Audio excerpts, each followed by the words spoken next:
Emovis Ireland is a leading provider of mobility-based solutions. They make the complicated easy because they believe in the freedom of going places. Today we're going to meet Cathal Masterson from Transport Infrastructure Ireland. Cathal is the head of tolling and also leads a new sustainable mobility initiative.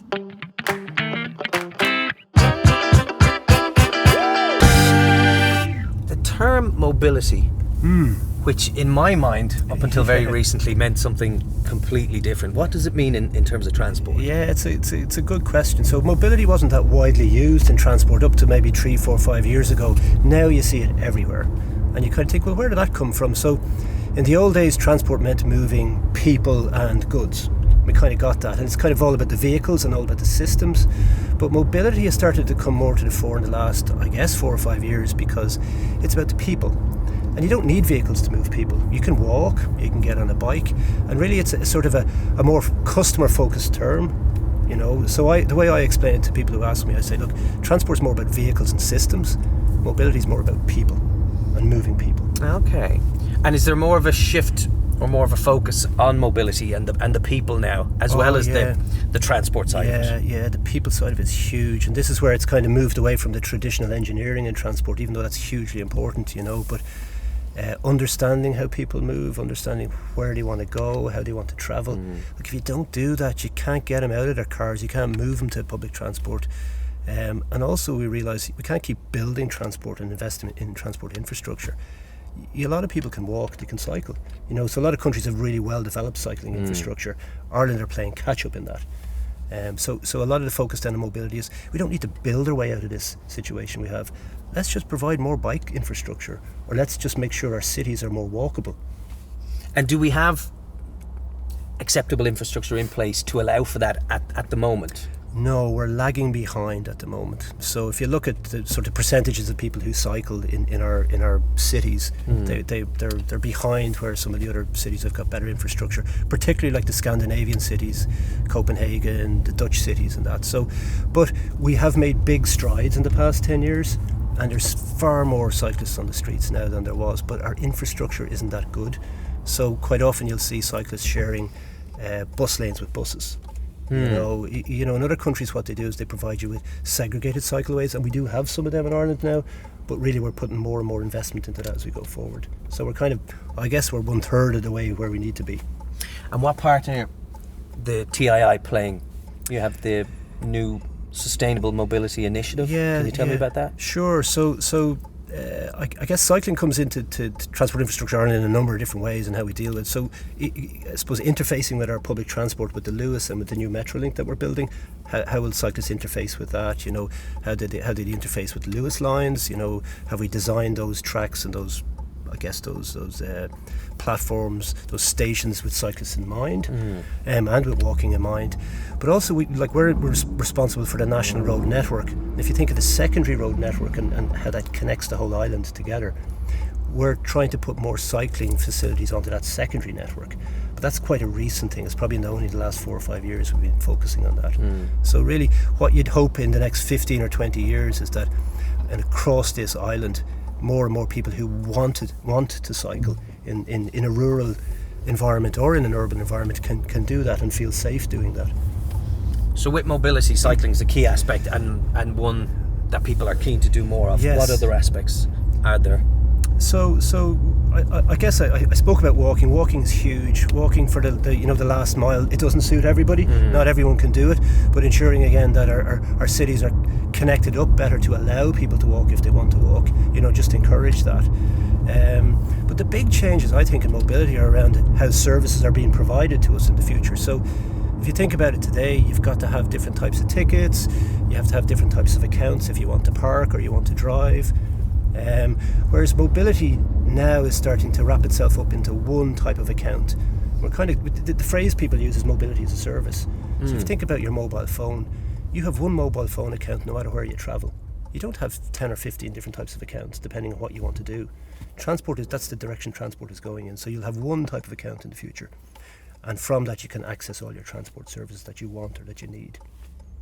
And be that from renting cars, going on buses, getting bike share, car share, using the train. It's all on one transport account. That sounds brilliant. It's brilliant. It sounds brilliant. How do you do it? Well, there's 17 cities that have this in Europe today. And Smart Dublin are looking at this and looking at maybe how it could be integrated more into a Dublin environment. We're almost there. We've kind of got half of that. With the Leap card, you can use city bikes with the Leap card. You can use Go-Car with your Leap card. You can use buses, trams, Bus Air, and some train services as well. So we're halfway there. But for example, you can't rent a car on your Leap card, or things like that. So this is the journey. This is the journey we're on in mobility, just to make it more people focused, more customer focused, more customer friendly. And when it comes to the challenges you face, is consumer behaviour one of those? How you change the mindset and the shift to get people to travel in an easier way, or get them out of their cars? Yeah, for sure. It's one of the biggest challenges. So like in the transport sector, we need to understand people more. You can't force people to make a change, and people who think you can, it's really misguided. It isn't going to work. So what you have to do is give people good alternatives, and give them good information to explain how it works. So as I was kind of chatting earlier, a lot of the reason people don't use buses in Dublin today is they don't know where they go. I don't know where the number 13 bus goes, so I'm not going to get on it. But if I could get that information and I understood how to use the service a bit easier, it'll attract more and more people onto it. A lot of people find driving stressful, particularly in an urban area. But they feel that they have to drive. It's a necessity. Yeah, it is a necessity because you've got to pick up the kids, or you've got to pick up the shopping. And maybe you don't have to drive every day, but you need alternatives, you need good choice, and I think that's really key. The education and understanding customer behaviour is really, really important. So what other cities do you look to as the model and go, we want to be more like, or we could be more like? Is there European cities? Are they Asian cities? Yeah, there's a mix. I think even the American cities can teach us things, even though we kind of think they're very car dominated, and they're kind of quite, they're not as dense as some of the European cities. So transport is one of these things that it services a city, and cities' geographies, they differ depending on where they are. So I think really you look at the likes of Copenhagen, for, as I said, for bicycle infrastructure, or the Dutch cities. If you go into Asia and that, their tram systems, their railway systems, really, really top class, and carrying a lot of people. So a lot of countries around the world are investing in metro systems as well, and a lot of cities are investing, like Dublin. So that's really moved on as well from where it was, and that we're moving into automation. There's driverless metro systems coming on stream now. The Dublin metro system will be driverless as well. So there's a lot of cities that can teach us stuff, but I think you've got to, I suppose, bring it back to our own geography, our own people. What do Irish people like to do? What are our own behaviours and our preferences? And what are our lifestyles like? What's our weather like? So you have to kind of bring it back home as well, even though it's great to go out and learn, and learn from other cities or countries who are doing good jobs. We need to really figure out how it works for ourselves in an Irish context. And I reference cities because we're driving in one now in Dublin, albeit on a nice sunny afternoon, and the traffic hasn't started building yet, so all is good. But it varies across the country, and there's different challenges to be met in urban areas and also in rural areas. Yeah, for sure. And I guess, again, one of the things with Transport Infrastructure Ireland, we have this national remit, so we're very conscious that, in a way it's easier to move in cities, even though congestion is one of the biggest problems, and sometimes things like air quality and noise pollution in cities are worse than in urban areas, for sure. But it can be tougher to provide public transport in a rural environment. It can be tougher to provide it in a rural environment, and that's one of the challenges you have to face. So last week we were talking to people who work for Deutsche Bahn. So they're the German National German Railway, and they've created a new small company which is to provide rural mobility services, and they're rolling out pilots in places like Austria, Switzerland, and the UK next year to try and provide shared mobility services in a rural environment. And what they're finding is there's a lot of take-up of these services if they get their marketing right, and if they explain to people, again, we're not trying to push anybody out of cars, we're providing this extra service for you if you want to use it. And congestion is a big problem. Congestion's a big problem everywhere. What are the TII doing to play their part in improving that? Yeah, so congestion is huge, really, really big problem, and there's no easy fix to congestion. So if you take the M50, for example, we're currently investing in new technology to help to make that motorway a more reliable motorway. And by that I mean... How do you do that? Well, we're putting speed control systems onto the motorway, which can then adapt the speed depending on the conditions. So it can adapt the speed depending on the conditions. So if it's getting more and more congested, you slowly take the speed down a little bit, and you put on lane control. So say to people, please stay in your lane. We're going to slow the speed down a little bit. We'll all get there in the same period of time. So you calm down the motorway, and you reduce all that weaving that goes on. Okay, so in effect you're trying to control the pace. You're trying to control the pace and the flow. Right, it's a bit like turning on classic or lyric FM. Mm-hmm. It just makes everything calm down a little bit. We all still get where we're going. So that type of technology has been used in the UK for maybe 5 or 6 years. And it gets really good feedback from the motorists, particularly from people who aren't heavy users of motorways. They might be only on them infrequently. They really enjoy the experience, because motorways can be quite intimidating places to drive if you're not used to them.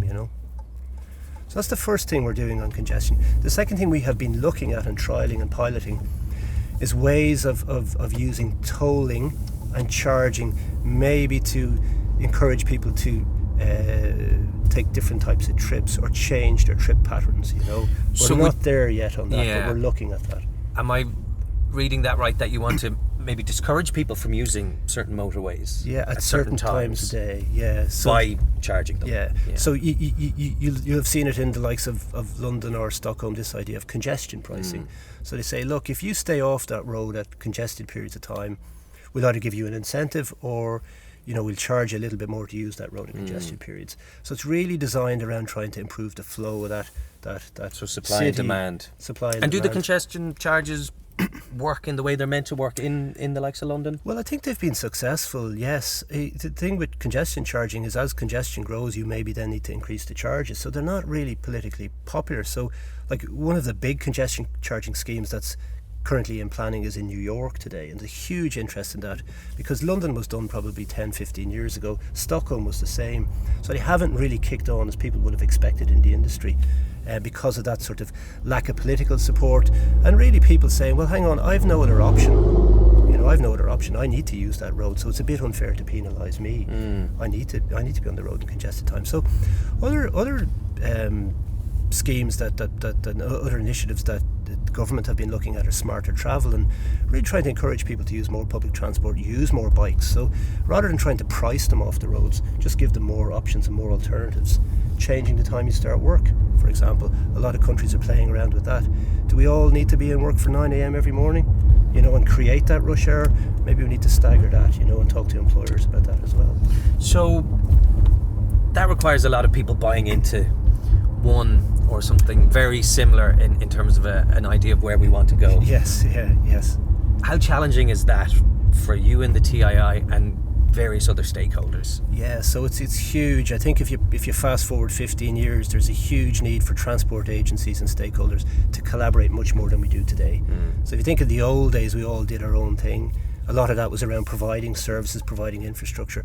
But in the future, if we're going to tackle these problems like congestion or problems like climate change or improving sustainability of transport systems, we need to work much more closely together in a much more collaborative fashion. And we also need to do much more research and understand, for example, customer behaviour before we start investing in interventions or in schemes. We need to understand what is really going to work, what's really going to make a difference. So collaboration is huge. There's work going on today about the transport agencies of the future and what will they look like. That's quite interesting. The whole skill set changes. Diversity is much more important, and it's much more collaborative. We're working with academics and private industry, trying to design the solutions for the future. But that takes time. So we're on a journey there, no pun intended. And what about carbon emissions, climate change? Yeah. How does that play a part in the future of transport? So I guess, and mobility. Yeah, I guess transport and mobility is no different to any other sector of the economy. Our government are committed to transition or transform the Irish economy to a low carbon economy by 2050. Europe is also driving that type of agenda, and Europe is committed to driving towards a low carbon economy by 2050. And then if you start to look at the individual sectors and what does that mean, quite a lot of the sectors like energy or buildings, they've got a handle on that. They've got good plans, they've made good progress. Transport hasn't. transport is much more complicated and interconnected, and it's proven harder to make a difference. So with all these challenges and changes that are coming, does it excite you? How does it make you feel? I think it's great. I think it's great. Transport today is just so much more interesting than I feel it was when I started off my career in it. The challenges are bigger, way more significant, like climate change and sustainability is huge, but that gives us a lot of stuff to do.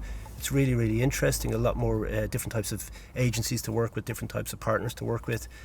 And the pace of change, the pace of disruption, the pace of new technology is just gone crazy. So even if you think of things like automation, artificial intelligence, robotics, the Internet of Things, digitalization, all these trends are coming to play in the transport sector today. And it just makes it a much more interesting space, much more exciting space to work in. And it's really, really hot now in terms of talent. So in the old days, you would have struggled to attract graduates into the transport sector. Today, it's just so different to that because there's so much more interesting stuff for them to do. And technology plays a part. Is it a struggle to keep up with the pace of technology? Is it a battle to stay level with it or even ahead of it? Yeah, for sure. Like what we say, it's hard to separate the hype from the reality. You know, people are talking about flying cars. They're saying, well, what are you going to do about flying cars? Will they happen? Well, they're saying they're going to happen in Los Angeles in the next couple of years. Uber are going to have flying taxis. So I think they will be there, you know, in some part of the market. Will they be in Dublin in 15 years? Probably not. I can't see it, but you never know. And again, things like, connected autonomous vehicles, flying cars, sometimes I feel they're a little bit of a distraction. While they sound great, they sound sexy, really the big changes are coming in the types of services that you can access today or in the next 5 years. You've seen the big explosion on e-scooters, in Dublin today. You know, if you're on your way into work, there's changes in how people kind of commute, travel, walk, live their lives. So the changes are happening now. Technology is really only one part of that, I guess. So who does that put the power of control with? Is it with the consumer or is it with the bodies that provide our transport and our mobility? Yeah, it's a great question. So I think the consumers should have more choice. The citizens of the future will have more choice for sure than we would have had, or I would have had when I was growing up. But there's an obligation then on the public agencies or the government really to provide some sort of control and some sort of regulation on the sector and on the industry, because you want to make sure that all of your society is being served by these new services. You know, social equity and accessibility is very, very important for people to access, you know, jobs, employment, education. So we need to make sure that the transport services of the future really service everyone in our towns and in our cities and in our rural communities. But as consumers, if we want better, are we going to have to pay more? Well, you may have to pay more for certain types of services for sure, yes. But really what we're hoping is that as we build out more public transport infrastructure, that really we can find a sweet spot where you can make savings. You know, you can make savings from not, for example, having to own a car, you know, not feeling that it's necessary to go and purchase a car to participate in the economy. If you have access to a car when you need it from your mobility as a service provider, whenever you need it, at a fraction of the cost it takes to buy or purchase and maintain and run a car, you know, there's a saving for you there. So we're hoping that, you know, in the future we can unlock some of these savings for the citizens and the customers as well. Okay. Which is a win-win. So if you were to look ahead, we'll say the next 5 years, you think much will happen in the next 5 years with mobility and transport? Is that enough time to see significant change in Ireland? Yeah, I think 5 years in transport is quite a short period of time. You know, I would say maybe look ahead 15 years. But, you know, if you do look ahead 5 years, I think we will have more shared mobility. We will have more sharing of vehicles and that. So if you think of the way in other parts of our economy we've got, eBay has come on stream, Deliveroo has come on stream, or some of the gambling platforms, like the technology allows this demand-supply equation to work in different ways. So you can access your customers in different ways, and you can share what you want to share in different ways in the economy. So they call it the sharing economy. That's in transport today. It's not very prevalent, But I think in 5 years' time you'll see much more of that, and particularly the younger consumers will be much more open to that because they're used to that in other parts of their lives. Whereas maybe the older generations will be a little bit more suspicious of that, or a little bit more reluctant to engage in that. But that's coming, you know. Okay. So I think in 5 years you'll see that. You'll definitely see more collaboration in the sector. You'll see more innovation. We'll see much more money, much more funding going into cleaner transport. So the fleets will be upgraded. We'll have cleaner buses. We'll have cleaner freight vehicles on our streets, cleaner passenger cars. So a lot of that you'll actually visibly see in 5 years' time on the streets. Okay, well, we're passing several bus stops as we drive to the north side of the city at the moment. Yes. In 5 years' time, can that lady standing at that bus there expect that bus to come quicker or her journey to be shorter? Well, I hope she can expect the journey to be shorter and to be less congestion on the bus routes. And I think that's really while it's not our area, that's what Bus Connects is trying to do as a big piece of investment into the bus infrastructure to try and make those services, you know, more reliable, you know, and less prone to congestion, you know. So I hope she has a better journey on the bus in 5 years' time. On a personal level, Yeah. You're quite passionate about this. Yes, well, I enjoy it. I think it's a great job I have. I think I'm very lucky to do what I do. It's not everyone who can say they feel like they're trying to make some sort of difference in what they do. And, you know, transport's really important for a lot of people. It's something that's very visible to you and to me and to everybody who uses it. And also it can be very, very frustrating for people when transport systems don't work very well. You know, we get a lot of criticism and quite often a lot of it's quite justified. You know, why haven't we thought of this? Why haven't we approved that?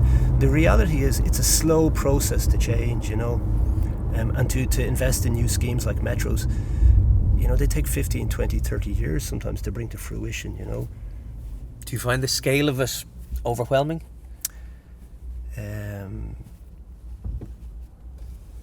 I don't know. It's a good question. I think the scale of the challenge ahead is huge.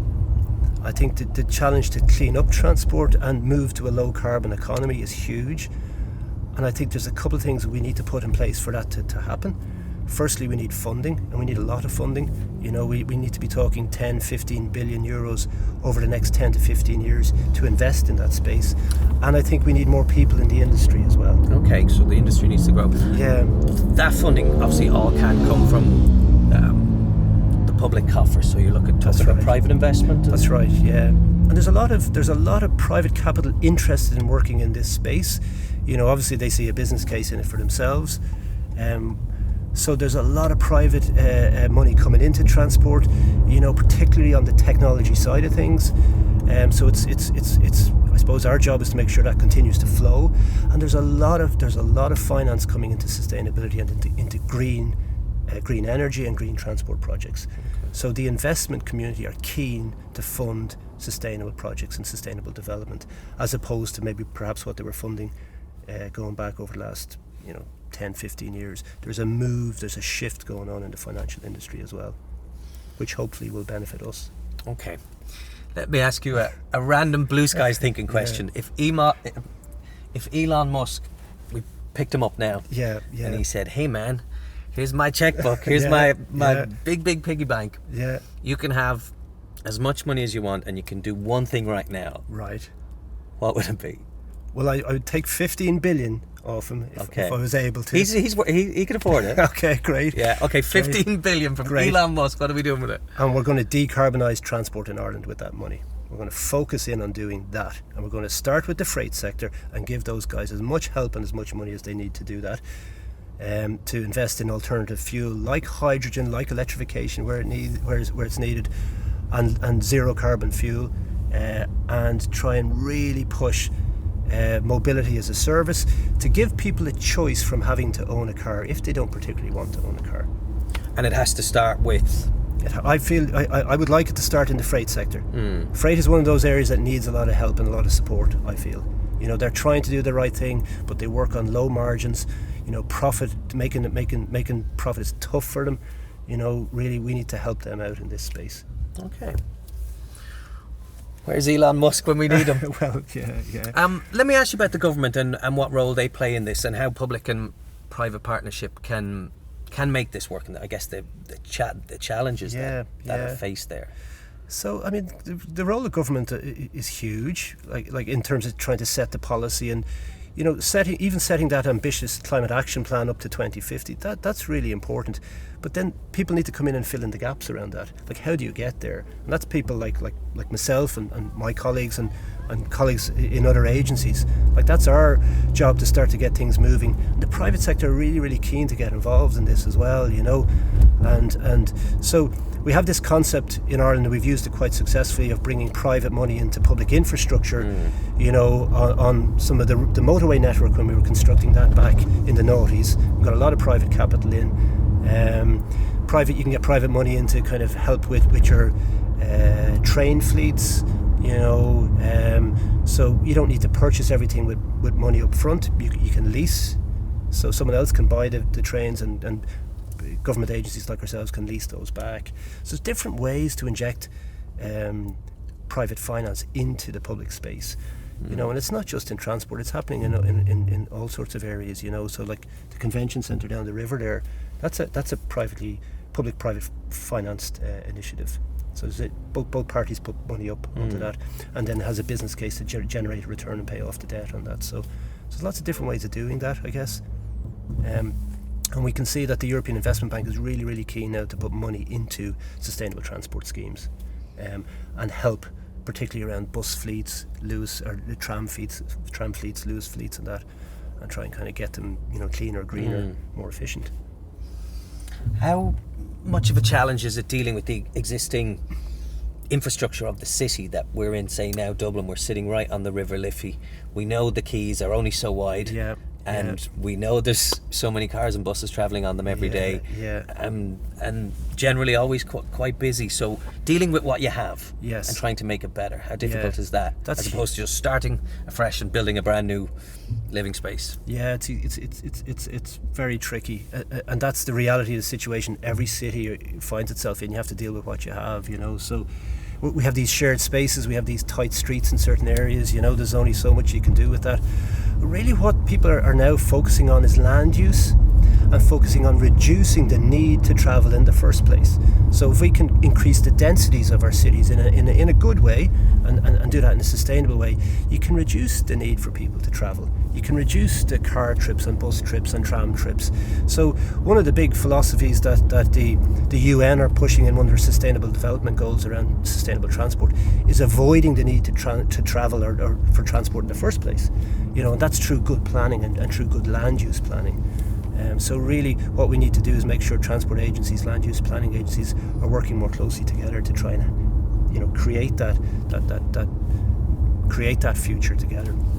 Okay, Cathal, well, we're coming to the end of our trip. It's been fascinating. Thanks for your company and all your knowledge and insights. If there was one final thing you wanted to say on behalf of the TII, what would it be? I think I would like TII and all the other agencies to work together to really try and clean up transport in Ireland over the next 15 years. And I think we can do that if we work together. If we work alone, I don't think we're going to get that job done. Okay, Cathal, thank you very much. Thank you very much. Thank you. Yeah.